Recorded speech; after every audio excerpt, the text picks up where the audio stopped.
Cake, a Blood Nation novel by Derek Snake. Chapter 6, Making Sex. A sharp sting, followed by a throbbing in my face, brought me back to the land of the living. Or sort of living. You need to drink now, Sex. Wake up. There was that sting again, only this time on the opposite side of my face. Wait a minute. I was getting bitch slapped. Stop it, you fucking vampire. I reached up and tried to pull away the hand that was striking me. You need to drink now. I opened my eyes in time to see Marcus slit one of his wrists open with his fang. His blood poured from the wound, trailing down his arm as he lifted it to my face.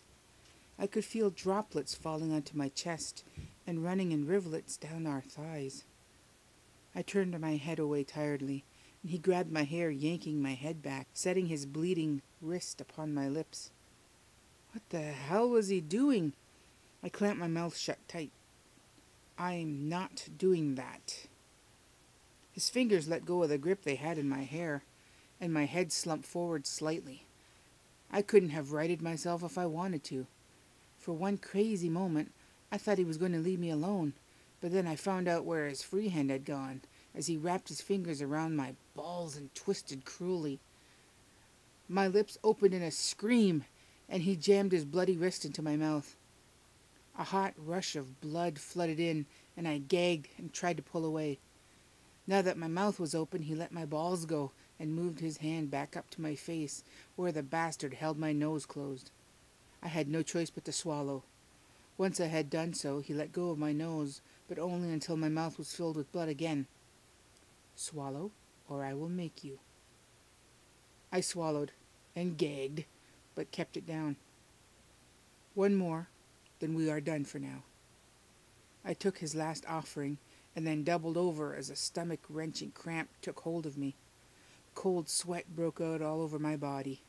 I started shivering, even as sweat poured down my face, down my neck, and down my body to drip on the bed. I let out a piercing scream as my stomach twisted itself into a tight knot. The change is starting. It will be slower than what a sex drone would go through, but you will still be essentially you at the end of it. Marcus gathered me close to his chest and held me as my body was racked with chills. This was just as bad as that food poisoning occasion. Oh, God, no, maybe it was worse. I gritted my teeth and let out a low groan. Lay down. I need to lay down. I weakly pushed at his chest and he let me go. I flopped on my back, untangled my legs from him, and curled into a ball. It can't get much worse than this, I thought, as I felt the bed begin shaking its way across the floor. Great. No, I'm fucking nuts too. I would have laughed, but another spasm ripped through my intestines, and the bed moved again, proving that I was not really crazy, just in a great deal of pain. A new voice broke through my haze of agony. Marcus, I heard you were called out by the High Council for keeping a human for a year. Ah, and here is that human. So you are keeping him. My addled brain finally registered something. The bed that I was currently curled on was the doorway in and out of here. No wonder it had just moved. Someone had come through it. Glad you could come to the birthing, Claudius. This is Sigmund. Edward, I managed to insert, before my stomach roiled again and caused another burst of horrendous pain in my gut. Oh, I can see why you find this human so special. You have had him for a year, and he is still defiant. Wait, is he the one who stabbed you? That is why this place is so austere now. I used to enjoy coming here for chats, but it is so cold with these rooms now. Once Sigmund is changed, I will redecorate. Edward. Your name is whatever I decide it to be, Siggy. Oh, God, if you're going to start calling me that, I'd rather answer to Sex. I panted and rubbed my forehead in the sheets. My stomach was burning, and I couldn't curl any tighter. Sex it is. Besides, you cannot use your human name anymore. You are dead. And to protect your family, the knowledge that you are a vampire has to remain unknown, for now. Has the cramping stopped? Yes. The pain had lessened somewhat, but I wasn't going to chance it coming back by uncurling from my fetal position. Claudius, would you be so helpful? Can you prop him up? The first transfusion was difficult. He should have gotten some strength from it, though, and may prove to be more of a handful than he usually is. I don't know how long I rolled in the bed, cradling my midsection, but it wasn't anywhere near long enough to make the sharp stabbing pains dissipate, and I gave a startled yelp when I was dragged upright and felt naked flesh pressing up against my back. I opened my eyes and stared at this new vampire, Claudius, as he grabbed my upper arms and pulled them back to his chest. What the hell? He was pale. Paler than a human, but not so much that he would stand out in the crowd. He had irises the kind of deep blue that I have only seen in a documentary about Arctic ice flows, and I stared up at them in awe. I don't think I have ever met anyone with eyes quite that shade of blue before. Black strands of hair hung forward over his shoulders, escaping from a loose ponytail that tickled my chest. He was naked, and he caught me staring at him. Birthing is such a bloody business. I do not want my clothing stained, he answered to my unasked question. Marcus moved in front of me, pressing upon my stomach with his own abs. I blinked up at him. How the hell did I get to be the blood pack in the middle of a vampire sandwich? Claudius chuckled softly. He is delightful, Marcus.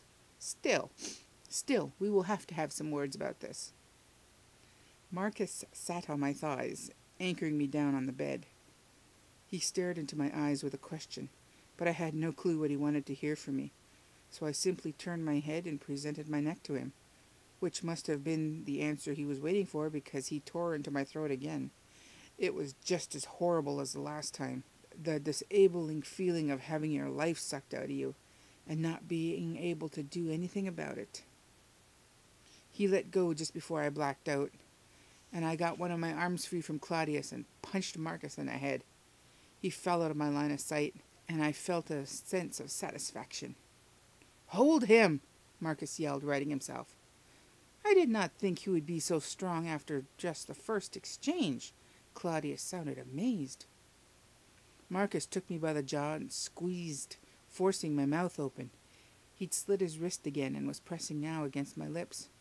"Drink it," he ordered as the warm blood flowed into my mouth. I swallowed, and he quickly filled my mouth again. I was actually quite disappointed when he pulled away. I'd been starting to get a taste for his blood. But then the pain in my stomach hit me again, and I curled up in agony. I panted, my head resting on Claudius's shoulder, his hands still tight in my arms. Marcus shifted for better leverage as my hips came up off the bed.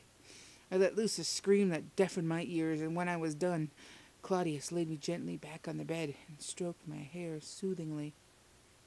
There, little fledgling. It will not be much longer." The black-haired vampire looked over at Marcus. "Have you been engaging in blood play with him? I have never seen such a dramatic transformation. He should not be so strong. I have only drunk from him." The cramping feeling in my gut passed quickly this time, though I felt like I had the mother of all hangovers, and my neck was sore. I was lying in blood, and the scent was strong, filling my senses, while my head was hurting so much and the lights were far too bright. I complained, and when Marcus dimmed them, I curled back into a protective ball. Thank God. When is this over? "When you sprout fangs and bite me, little one." "Okay, will do." Fangs. Marcus laughed, but I was serious. There's no fucking way this is going to take 20 transfusions. I could hear my heartbeat. It was slow and sluggish, and my breath sounded like an old man's death rattle, and there was a fire burning out of control in the pit of my stomach. Was this what I truly wanted? I didn't know, but I urged the fire to burn brighter, feeling it warm everything inside me. It was almost there, but not quite enough of it, whatever it was. I pushed myself off the bed. I needed help to sit upright. Claudius propped himself against me again, holding me. Marcus came into my field of vision. He was sporting a purple bruise on his cheek where I punched him. I stared. I shouldn't have been able to bruise him at all. "What did I say about keeping your hands to yourself?" Marcus chastised as he linked the cuffs together behind my back, and they each took up their positions around me again. I was physically too weak to struggle, though that didn't keep me from a running dialogue out of what I thought of him. I could feel a burning in my chest, almost like acid reflux. It felt like it was waiting for a dose of gasoline so I could explode. My neck was in agony from Marcus's bite marks, but that was okay. This was going to be the last one.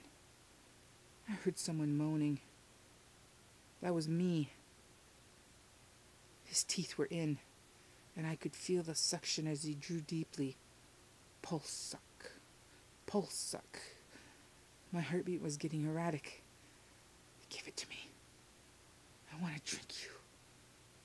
He released my neck and set his cut wrist at my mouth, and I sucked on it like it was a penny candy. He didn't expect it and pulled away. I tried to follow, but Claudius held me tightly to him. "More." Marcus approached and held his wrist to my mouth again. I licked at it greedily and fastened my lips around it before sucking hard. The flame inside me grew brighter and hotter with each swallow. Marcus had to shake his wrist to get me off. "No, just a few more swallows." He was just about to give me his bleeding wrist once more when the fire within me ignited. Every fiber of my being was set aflame, and I screamed and screamed and screamed some more until someone finally took pity and knocked me out.